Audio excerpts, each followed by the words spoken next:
بەڕێوەی سەر چاوم ئێمە لە لەستەرین هیوا مینیمارکێتین پیرۆزبای مانگی ڕەمەزان لە هەموو مسلمانانەکەین خێراتنی کاک حاجی شەکەین حەزەکەی هەر تۆزە ناو دوکانی نیشاندە ئینشەڵا ناو دوکانمانە ئینشەڵا قەسابەکەشمان نەگواوێ لێرە زیاتر شتی کوردەواریمان ئێمە ئەمە چاو شتەکانمانە لێرە باڵێ هەموو جۆرە چاکانمان هەیە ئەمەش بەشی پست و چەرەزات و شتەکانە تۆزە شتەکانیشمان لەوانێ ببوورن تێکەڵ بێ لە بەرۆی تازە دوکانمان چاکردووان ئەمەش بەشی تەحین و دۆشا و معلەبات ئەو شتانەمانە قەسابێ گۆشتەکەمان لەخوا بەزای زۆر فرێش و ئەمەی بەشێکی ترمانە بەشی ئاکەرۆنی و نودڵ و شەکر و خوێ و ڕۆن و ئەشتانێ برج و شتەکانشمان لەو دیوانشان هەم نیشانە بێ ئینشەڵا دەستی خۆش بێ یاخوا بەش هەموو بەشی ساوەر و فاسۆلیا و ئەنواع شتی کوردیمان لایە دوکانی ئێمە زیاتر بە دوکانی کوردی بەناوبانگن لەم شارە دەست کاک حاجیش خۆش بێ لە خزمەتم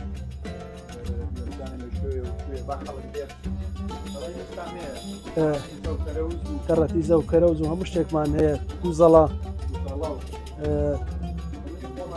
هەرەوەڵا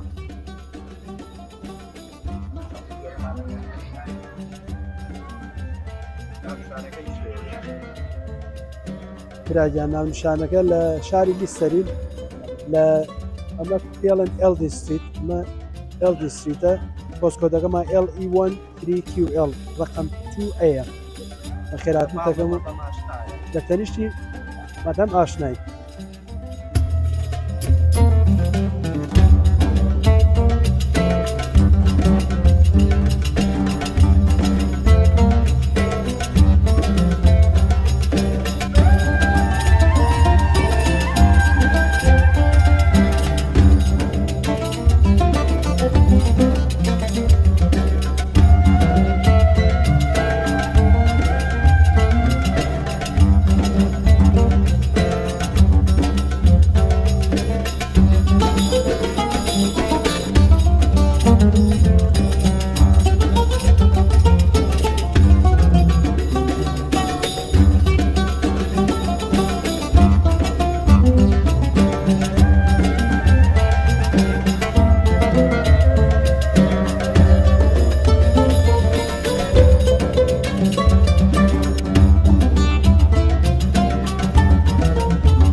خەمی هەمووان کۆکەرەوەی کوردان لە تاراوگا بەگشتی لە ئەوروپا و بەریتانیا کەناڵی BK4